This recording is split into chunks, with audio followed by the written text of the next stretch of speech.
औज़ुबिल्लाहिमिनश्शैतानिर्रजीम बिस्मिल्लाहिर्रहमानिर्रहीम। तो जुल्फ़िकार, कल की क्लास में आपको याद होगा हमने कन्फाइंड स्पेस के बारे में पढ़े थे। और कन्फाइंड स्पेस के बारे में हमने जो चीज़ें देखी उसको रेस्क्यू करने का जो तरीका, इमरजेंसी रेस्क्यू, वो चीज़ें हम लास्ट टाइम डिस्कस कर रहे थे। ठीक है। तो आज की हमारी जो क्लास है it is about to personal protection equipments. ठीक है। अब पर्सनल प्रोटेक्टिव इक्विपमेंट्स है क्या? देखें, हमारी ज़ाती तहफ़्फ़ुज़ के लिए कोई भी चीज़ जो हम पहनते हैं उसे हम पर्सनल प्रोटेक्शन इक्विपमेंट कह सकते हैं। पर्सनल प्रोटेक्टिव इक्विपमेंट्स में मैं आपको मतलब एग्जांपल के तौर पे बता रहा हूँ। जैसे हमारी बॉडी जो है मॉडरेट टेम्परेचर पे 37 डिग्री सेंटीग्रेड पे जो है वो कंफर्ट फील करती है। ठीक है। तो इस मतलब जैसे ही कोई वेदरिंग कंडीशन होती है, लाइक टेम्परेचर जो है डिक्रीज हो गया जैसे अभी सर्दियों में। ठीक है। तो इस सिचुएशन में हम क्या करते हैं, अपनी बॉडी को कोल्ड टेम्परेचर से बचाने के लिए हम जो है वार्म वेयरिंग जो होते हैं क्लॉथ्स होते हैं वो पहनते हैं। ठीक है। तो एक्चुअली जो जैकेट्स है उसको भी हम पर्सनल प्रोटेक्टिंग इक्विपमेंट्स में इंक्लूड कर सकते हैं। ठीक है। इसी तरह हमारे पास जो इक्विपमेंट्स हैं वो दो तरह के होते हैं। ठीक है। एक बेसिक होते हैं और एक होते हैं वर्क रिलेटेड। ठीक है। अब बेसिक इक्विपमेंट्स क्या होते हैं हमारे पास जनाब? बेसिक इक्विपमेंट्स वो इक्विपमेंट्स होते हैं जो एक वर्क प्लेस पे बेसिक रिक्वायरमेंट होती है किसी वर्क प्लेस की। ठीक है। अब उसमें देखो, उसमें डिफरेंट हो सकते हैं। लाइक कोई वर्क प्लेस ऐसा है जिसमें बहुत ज़्यादा फ्यूम्स होते हैं। ठीक है। तो उसमें हमारे पास गैस मास्क, ठीक है, हेलमेट और सेफ्टी शूज़, ये बेसिक में आ सकता है। ठीक है। लेकिन मोस्टली जो मोस्टली जनरली हम यूज़ करते हैं उनमें सेफ्टी वास्ट, ठीक है, जो हमारी रिफ्लेक्टिव वास्ट होती है। ठीक है। उसके बाद हमारा हेड हेलमेट, ठीक है, और ये हो गया सेफ्टी हेलमेट। और लास्ट पे हमारे पास आ जाता है जी सेफ्टी शूज़। तो ये हमारे बेसिक इक्विपमेंट्स हैं। ठीक है। अब वर्क रिलेटेड इक्विपमेंट्स कौन से होते हैं? वर्क रिलेटेड इक्विपमेंट्स वो होते हैं जो हम किसी खास या स्पेसिफिक वर्क के लिए पहनते हैं। लाइक आप वेल्डिंग कर रहे हैं। ठीक है। तो वेल्डिंग के लिए आपको आर्किंग जो है वो एक हैजर्ड है, वो आपकी आईसाइट्स को डैमेज कर सकती है। ठीक है। उसके लिए आप जो है वो वेल्डिंग ग्लासेस या वेल्डिंग लेंस या वेल्डिंग हेलमेट वो पहनते हैं। ठीक है। इसी के साथ साथ वेल्डिंग के दौरान आपको फ्यूम्स चढ़ते हैं, आपको पता है वो। ठीक है। वेल्डिंग के दौरान जो है फ्यूम्स उड़ते हैं, धुआं होता है उसका स्पेसिफिक सा, बहुत गंदी स्मेल होती है उसकी। तो उससे बचने के लिए आप क्या करते हैं जी? गैस मास्क लगाते हैं। ठीक है। अब वेल्डिंग में आपको पता है कि वहाँ पे हॉट सरफेस एक वो भी हैजर्ड फॉल करता है। तो इसके लिए आप क्या करते हैं कि आप जो है मतलब ग्लव्स यूज़ करते हैं। ठीक है। इसी के साथ साथ जो है अगर हम देखा जाए समटाइम ग्राइंडिंग की अगर हम बात करें तो ग्राइंडिंग में वो डिस्क जो है वो उसके साथ हम ग्राइंडिंग कर रहे हैं तो उसमें शार्प पार्टिकल्स हो सकते हैं। उसके अलावा जो है मेटल स्प्लैशेस हो सकती हैं। ठीक है। आपकी आई साइट्स को डैमेज कर सकती हैं। ठीक है। और इसके अलावा डिस्क जो है वो टूट के आपको लग सकती है। फिजिकल हैजर्ड का खतरा है हमारे लिए। ठीक है। तो इसके लिए आपको पता है कि ग्राइंडिंग के लिए स्पेशल फेस शील्ड यूज़ की जाती है। ठीक है। इसी तरह स्पेशल किस्म के अगर केमिकल पे आप काम कर रहे हैं, ठीक है, तो केमिकल के लिए आपके पास केमिकल मार्क्स होते हैं, डबल गैस मार्क्स होते हैं, सिंगल फेस होते हैं, गैस मार्क्स होते हैं, फुल फेस होता है, क्वार्टर फेस होता है, हाफ फेस होते हैं। ठीक है। तो ये सारी चीज़ें होती हैं। बेसिक तो यही चीज़ है। ठीक है। लेकिन as per according to OSHA book, OSHA में क्या रिक्वायरमेंट्स हैं जी, क्या चीज़ें हैं? वो कहता है जी one of the most important component of the PP is the in confined space. अब देखें, वो यहाँ पे हम बात कर रहे थे कन्फाइंड स्पेस की। तो हमारी जो बात है वो थोड़ी सी लिंक्ड करके ही इसमें। ठीक है। मैंने आपको जनरल पीपीज जो हैं उसके बारे में बता दिया। ठीक है।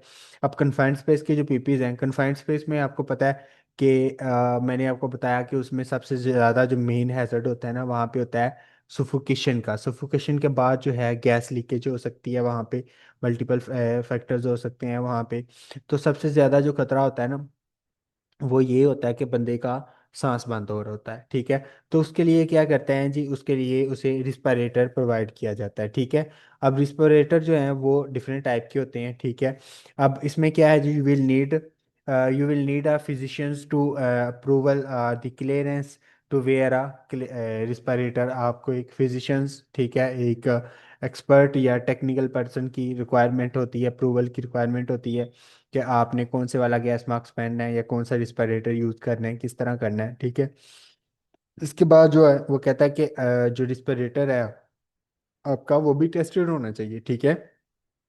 ऐसे नहीं है कि आप कोई भी रिस्पिरेटर उठा के पहन लें, ख्वा उसका जो फिल्टर है वो कम्प्लीटली डैमेज हुआ हो, ठीक है, तो आपको उसका फायदा नहीं होगा, बल्कि उल्टा वो आपके लिए नुकसानदेह हो जाएगा, ठीक है।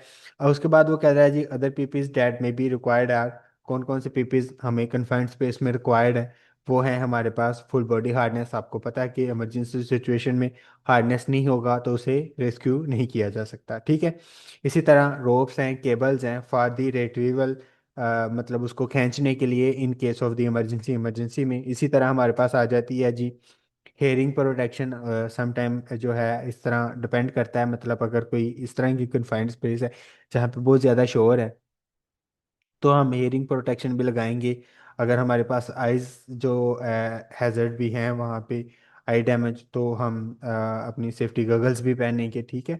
तो डिपेंड करता है कि आपके पास कौन कौन से पर्सनल प्रोटेक्शन इक्विपमेंट्स कौन कौन से हैं, इसमें कौन से शामिल हैं, ये देख लीजिए। हमारे पास फुल बॉडी हार्डनेस है, हमारे पास हार्ड हेल्ट है, ये हमारे पास टॉर्च लाइट है, ये हमारे पास ग्लव्स हैं जी, हमारे पास जो नीज हैं, इसी तरह हमारे पास मतलब मुख्तलिफ वो हैं हमारे पास वेयरिंग्स हैं, ठीक है। इसमें यहाँ पे लिखा हुआ है जी hard helmet safety glasses and cloth that protect the torso against chemical fire and the other hazards. इससे इसी तरह हमारे पास ग्लव्स आ जाते हैं, सेफ्टी शूज आ जाते हैं that protect the hand and feet from the various hazard. अब हैजर्डियस जो एनर्जी आइसोलेशन है, इससे क्या मुराद होता है, ठीक है। Lock out tag out system, देखिए lock out tag out system जो है ना, is a big field, big approach, ठीक है। हैजडियस इवेंट्स पे जैसे हम किसी भी हैजडियस एक्टिविटी परफॉर्म करने जा रहे हैं, ठीक है। पहले तो मैंने आपको बताया था कि जो भी मतलब हमारी वर्क प्लेस होती हैं उन पे हैजडियस एक्टिविटी परफॉर्म करने के लिए हमें पहले उसके लिए वर्क परमिट रिक्वायर्ड होता है, वर्क परमिट के बाद उसकी टीबीटी होती है, टीबीटी के बाद जॉब सेफ्टी एनालिसिस भी हो सकता है। उसके बाद एक और जो प्रैक्टिस हम की जाती है किसी हैजिडियस एक्टिविटी परफॉर्म करने से पहले, ये है जी lock out tag out system. Actually मैं इसे सिंपली अगर एक्सप्लेन करना करूँ आपके सामने, तो आपको पता है कि मतलब मशीन्स ऐसी होती हैं जिनके अंदर जाके बंदे को काम करना होता है। जैसे एक बहुत बड़ा ओवन है, ठीक है, रेफ्रिजरेटर है बहुत बड़ा, कोई ऐसी मशीन्स हैं जैसे आपने देखा होगा हमारे मुख्तलिफ जो टेक्सटाइल सेक्टर्स हैं या केमिकल प्लांट्स हैं, उनमें बड़े बड़े वेसल्स होते हैं, ठीक है। और जो बड़ी मशीनें हैं उनमें जैसे वेसल कोई जिगर मशीन है, कोई इसी तरह डाइंग की मशीन्स हैं हमारे पास, ठीक है। इनमें बहुत बड़ी बड़ी मशीन्स होती हैं, बड़े बड़े उसके कंपोनेंट्स होते हैं, और उसकी मेंटेनेंस के लिए जो मैकेनिकल पर्सन होते हैं, मेंटेनेंस पर्सन, उनको मशीन्स के अंदर जाना होता है, ठीक है। अब ऐसी सिचुएशन में अल्लाह ना करे कोई बंदा अंदर गया हुआ है और कोई दूसरा बंदा आके मशीन ऑन कर दे, तो जो अंदर वाला है उसकी तो डेथ पक्की है, कंफर्म है, ठीक है। तो इस सिचुएशन से बचने के लिए, इस हैजर्ड से बचने के लिए एक प्रैक्टिस जो है उसे हम वो करते हैं, इम्प्लीमेंट करते हैं, जिसे हम कहते हैं log out tag out, T O L O T O जो है, इसे एब्रीवेशन यूज़ किया जाता है इसके लिए। Log out tag out system में एक्चुअली करते क्या हैं कि जो सोर्स ऑफ एनर्जी होता है, या फिर मतलब समटाइम आपको पता है कि मैंने आपको बताया वेसल्स हैं, उनमें जनाब स्टीम जो है वो एक जगह से आ रही है, दूसरी जगह पे जनाब केमिकल आ रहा है, कोई किसी जगह पे कोई मतलब इलेक्ट्रिकल फ्लो है जिसकी वजह से मशीन हो सकती है, ठीक है। तो इस तरह की जितने भी सोर्सेज है ना जो डैमेज कर सकते हैं मशीन को, रन कर सकते हैं, ठीक है, सडन जो है उसको चला सकते हैं, तो उसको रोकने के लिए उनके जहाँ पे मतलब जो पावर स्विच बटन बटन होते हैं वहाँ पे एक लॉक लगाया जाता है, ठीक है। और उस लॉक की जो होती है स्पेशल उस पर्सन के पास होती है जो अंदर है, ठीक है। और सबको इन्फॉर्म किया गया होता है कि अगर किसी बंदे ने ये लॉक लगाया हुआ है तो कोई बंदा इसको रिमूव ना करे अनटिल के वो बंदा जिसने ये टैग लगाया है, ठीक है, ये लॉक लगाया है, वो आके खुद नहीं इसको खोलता, ठीक है, क्योंकि चाबी भी उसके पास ही होती है, ठीक है। तो इस तरह जो अंदर बंदा काम कर रहा होता है वो सिक्योर रहता है, ठीक है। Lock out tag out system में इसका पर्पस क्या होता है, इसका पर्पस होता है प्रोटेक्ट करना वर्कर्स को from the release of the hazardous energy, मतलब किसी भी तरह की हैजर्डियस एनर्जी जो है उसके रिलीज से वर्कर्स को बचाना, ठीक है। इसी तरह जो एक्सीडेंटल स्टार्टअप है, जैसे मैंने आपको बताया, ठीक है, of the equipment during this service and maintenance, इसको रोकने के लिए जो है ये log out tag out system किया जाता है। अब एनर्जी सोर्सेज क्या हैं जी, हमारे पास वो यहाँ पे कहता है जी, typical sources of the energy that may be isolated, जो हमने आइसोलेट करने होते हैं log out tag out system में, ये कौन कौन से हैं जी हमारे पास। सम टाइम जो है इलेक्ट्रिकल होते हैं, जिसमें इलेक्ट्रिकल मोटर है, बैटरीज है, ठीक है। इसी तरह हमारे पास हाइड्रोलिक प्रेशर है, जैसे कि हमारे पास ये हाई प्रेशर फ्लूइड है, पानी है, कोई भी फ्लूइड है जो हाई प्रेशर है, ठीक है। फिनोमेटिक है, जैसे प्रेशर एयर जो होती है हमारे पास होज में या पाइप में। मैकेनिकल है, जैसे ग्रेविटी सिस्टम है, स्प्रिंग एनर्जी है, ठीक है, कोई इस तरह का सिस्टम है। इसी तरह केमिकल हो सकते हैं हमारे पास, थर्मल हो सकते हैं, जिसमें हीट है, या कोई ऑयल है, हॉट ऑयल है, मतलब समटाइम आपको पता है इस तरह के जो है अभी यूज़ किया जाता है। हमारे पास प्रेशराइज्ड गैसेस हो सकती हैं, ठीक है। तो ये सारी चीज़ें हमारे पास शामिल होती हैं। जो टिपिकल मेथड्स होते हैं वो टिपिकली जो एनर्जी सोर्सेज होते हैं जो हमने आइसोलेट करने होते हैं किसके साथ, log out tag out system के साथ। अब जी यहाँ पे नोट देता है वो, एक वो कहता है कि log out tag out system जो है applies more than just electrical circuits, सिर्फ इलेक्ट्रिकल सर्किट्स नहीं, बल्कि ये मैंने आपको बताया जैसे ये सारे जो एनर्जी सेक्टर्स हैं, इनमें से एनर्जी सोर्सेज हैं, इनको ब्लॉक करने के लिए इसको यूज किया जाता है। अब isolation versus lock out tag out system ये है क्या जी, वो कहता है जी, isolation of the all hazardous energy and toxic flammable substance into equipments to be worked on, ठीक है। वो कहता है जी सारे जो मतलब आइसोलेटेड हैजर्डियस एनर्जी हैं, इनको आइसोलेट किया जाता है उन इक्विपमेंट से जहाँ पे काम किया जाता है, ठीक है। टू टाइप के आइसोलेशंस होती हैं। एक आइसोलेशन कौन सी होती है, क्लोज आइसोलेशन, ब्लॉक वाल्व, ठीक है, are the opening of the circuit breaker. अब इसमें कोई सर्किट ब्रेकर है उसको ओपन कर दिया जाता है, या फिर कोई जो आइसोलेशन ब्लॉकेज वाल है उसको बंद कर दिया जाता है, ठीक है। और आइसोलेशन ऑफ दी लॉक कर दी जाती है, जो आइसोलेशन होती है इसको लॉक टैग कर दिया जाता है। दूसरी हमारे पास है जी आइसोलेशन, पॉजिटिव आइसोलेशन। इसमें क्या होता है, इसमें होता है जी आइसोलेशन ऑफ द ब्लिंट, कोई भी मतलब एक मतलब जैसे एक बंदा किसी मशीन के अंदर काम किया हुआ है, तो वो मतलब उसको पूरी जो इंट्रेंस है उस रूम की हर जगह पे उसको ब्लॉक कर दिया, यानी कि ब्लिंट आइसोलेशन है। उसके बाद removal of the black wall, इसको ब्लैक वॉल्व को जो है ना रिमूव कर दिया जाता है, या फिर उसे क्या किया जाता है जी, ब्लैक बॉल्ब होता है उसको ऑन करने के लिए यूज किया जाता है, ठीक है। या फिर उसे क्या करते हैं कि जो सर्किट ब्रेकर है उसको रिमूव कर दिया जाता है, ठीक है, ताकि वो किसी भी तरीके से ऑन ना हो सके, ठीक है। आइसोलेशन रिक्वायर्ड क्या होती है, वो कहता है ओनली अ फैसिलिटी मैनेजर, जो एक फैसिलिटी मैनेजर होता है या फिर उसी का क्या delegate can be authorise to isolate the work, ये इसके पास आइसोलेशन होती है, उस अथॉरिटी होती है कि वो किसी काम को आइसोलेट करे। इसी तरह वो कहता है कि during the planning and risk assessment phases the equipment to be work on the isolation requirement are to be determined, वहीं पे जब हम रिस्क की मतलब किसी एरिया की रिस्क असेसमेंट कर रहे होते हैं या प्लानिंग कर रहे होते हैं सेफ सिस्टम और वर्क प्रोवाइड करने के लिए, ठीक है, तो हम वहीं पे फिक्स कर लेते हैं, अपॉइंट कर लेते हैं कि हमने ये जो मशीन्स हैं इनको प्रॉपरली आइसोलेट करके काम करना है, ठीक है।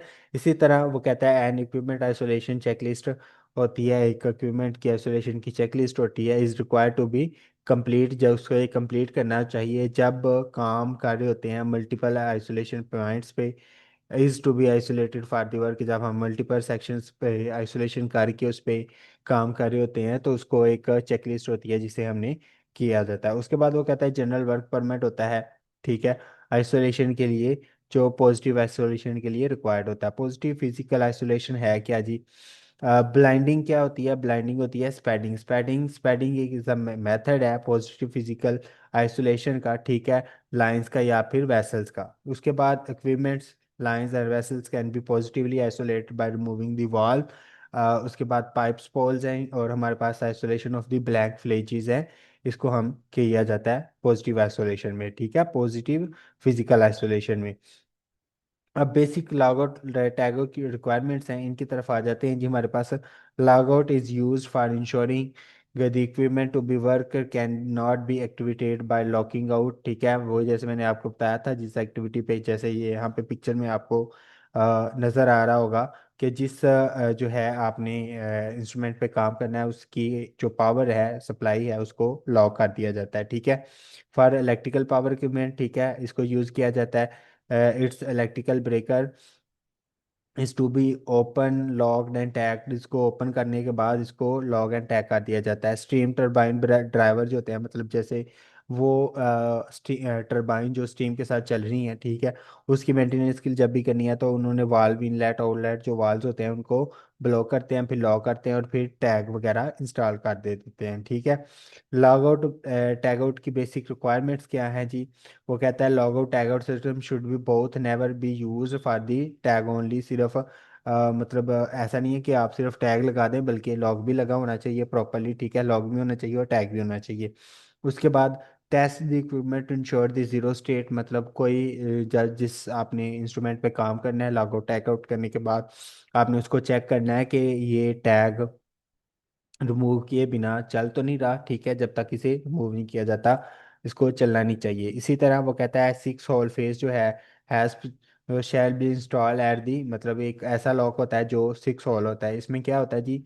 इसमें मतलब अगर मल्टीपल पर्सन जो हैं वो मैकेनिकल, इलेक्ट्रिकल, मैकेनिकल, ड्रिलिंग, कोई भी मतलब इस तरह पेंटिंग, कोई मल्टीपल फैक्टर्स हैं जो बंदे हैं वो इस पे काम कर रहे हैं, तो हर बंदा अपना अपना आके लॉक लगाए, दूसरा हर बंदा अपना अपना लॉक उतारता जाए, दूसरे को कोई टेंशन ना हो। ठीक है, इसी तरह वो कहता है जी if an isolation point can not be locked, अगर आइसोलेशन पॉइंट को हम लॉक नहीं कर सकते, उसके बाद वो कहता है can not be locked out an other isolation point further back in the system should be identified and tag out system perform be there.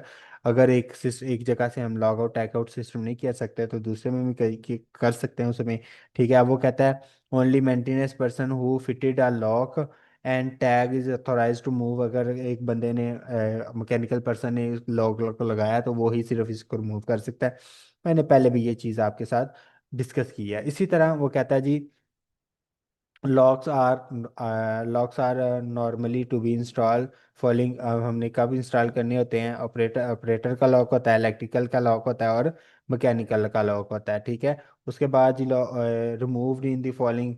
इसी तरह ये किस तरह रिमूव किए जाते हैं? पहले मैकेनिकल वाला करता है, फिर इलेक्ट्रिकल वाला करता है और फिर ऑपरेटर लॉक होता है। ऑपरेटर लॉक मतलब जो मशीन को चलाने वाला है। इसी तरह बाद में इलेक्ट्रिकल वाला इलेक्ट्रिकल की सारी चीज़ें बंद कर देगा, फिर मेंटेनेंस वाला जाएगा, मेंटेनेंस शुरू कर देगा और अपना लॉक लगा देगा। फिर जब उसका काम खत्म हो जाएगा मेंटेनेंस वाला अपना लॉक रिमूव कर देगा, फिर इलेक्ट्रिकल वाला जो है अपना लॉक रिमूव कर देगा इलेक्ट्रिकल का सर्किट ऑन करके, फिर ऑपरेटर जो है अपना लॉक रिमूव करेगा और फिर उसको काम करना शुरू कर देगा। ठीक है, तो अब जो है लॉक्स की बात कर लेते हैं। Lock should be use if it is a feasible, कौन से लॉक्स भी फिजिबल होते हैं और वही सिर्फ यूज़ करने होते हैं। ठीक है, उसके बाद वो कहता है where the applicable of facility operator जो है group should have be identified the keyword and number lock sets, उनके पास जो है कीवर्ड्स मतलब लॉक्स होनी चाहिए, चाबियाँ होनी चाहिए, लॉक्स होने चाहिए जो बंदे काम कर रहे हैं। ठीक है, each authorise employees a contractor required to be perform log out tag out should be issued with the their own log out locks and keys, मतलब जो बंदे को आपने काम लॉक देना है, जिसने काम करना है, कोई बंदा है उस पर कंट्रैक्टर है, ठीक है, तो उसके पास सिर्फ एक ही लॉक होना चाहिए, उसकी चाबी होनी चाहिए। ठीक है, अपने लॉक की। इसी तरह लॉक आउट लॉक्स जो है should only be use for the lock out tag out system, जो lock out tag out system के लॉक्स होते हैं वो सिर्फ उसी के लिए इस्तेमाल करने चाहिए या किए जा सकते हैं। अब वो जो लॉग्स होते हैं that be use for the log out tag out system can not be use for any other purpose, इसको किसी और मकसद के लिए इस्तेमाल नहीं किया जा सकता। उसके बाद कहते हैं always use a fix hold hasp, मतलब 6 होल्स वाला जो होता है उसको आप यूज करना चाहिए हमेशा। ठीक है, एट लीस्ट जो है install lock and the last hole जो है ऑन दी एज पर to apply an other hasp, मतलब जो उसके 6 लॉक है ना, तो 5 लॉक जो हैं उसमें तो लॉक लगा सकते हैं अपने अपने बंदे। ठीक है, जाके जो 6 वाला है अगर वो लगाना है तो फिर उसमें एक न्यू जो है वो वाला HASP वो सिस्टम लगाएंगे। एक ऐसा लॉक होता है जिसमें 6 होल होते हैं, ठीक है, वो लगाएगा ताकि जो है उसमें फिर अपना लॉक लगाए। ठीक है, उसके बाद जो टैग्स होते हैं use for log out as tag out system, ये क्या कहते हैं जी, ये कहता है जो log out tag out system के टैग्स होते हैं जनरली अनस्टिच्ड होते हैं in tender with the locks, ये टेंडर लॉक के साथ लगे हुए होते हैं। डेंजर डू नॉट ऑपरेट, ये उसके ऊपर लिखा हुआ होना चाहिए, ठीक है। और इसके क्लियरली विजिबल होना चाहिए, हर एक की एक्सेस में होना चाहिए, मतलब ठीक है। कंटिन्यू इसमें टैग्स में क्या होना चाहिए, टैग्स डिज़ाइन जो है वो रेड और ब्लैक कलर में ज़्यादा किया जाता है ताकि ज़्यादा अपेयरेंस इसकी हो, डेंजरस को बहुत ज़्यादा मोटा ताज़ा करके हाईलाइट करके लिखा गया होता है, सही है। तो ये था हमारा आज का टॉपिक सारा। मैं वाइंड अप कर रहा हूँ क्योंकि हमारी क्लास जो है ऑलरेडी काफ़ी लेंथी हो गई हुई है। और कुछ आपको पता है कि as there is no more student here in the OSHA class, as Mr.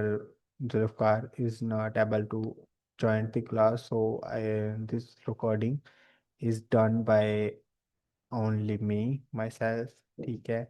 अगर किसी का कोई क्वेश्चन हो इसमें, क्योंकि ऐसा है कि देखें, जब कोई लिसनर होता है ना और कोई बंदा आपसे क्वेश्चन करता है तो आप उस पर जो है इफेक्टिवली आंसर कर सकते हैं। अब ऐसा है कि जो चीज़ें हैं मैंने आपके सामने रखी हैं, अगर आपको कोई क्वेश्चन हो तो प्लीज़ कमेंट सेक्शन में आए। I shall be very thankful to you. आज की क्लास देखने के लिए, समझने के लिए बहुत शुक्रिया। अगर कोई क्यूरी हो तो आप मुझसे पूछ सकते हैं। आ, मिलते हैं फिर अगली क्लास में, तब तक अपना ख्याल रखिए, अल्लाह हाफिज़।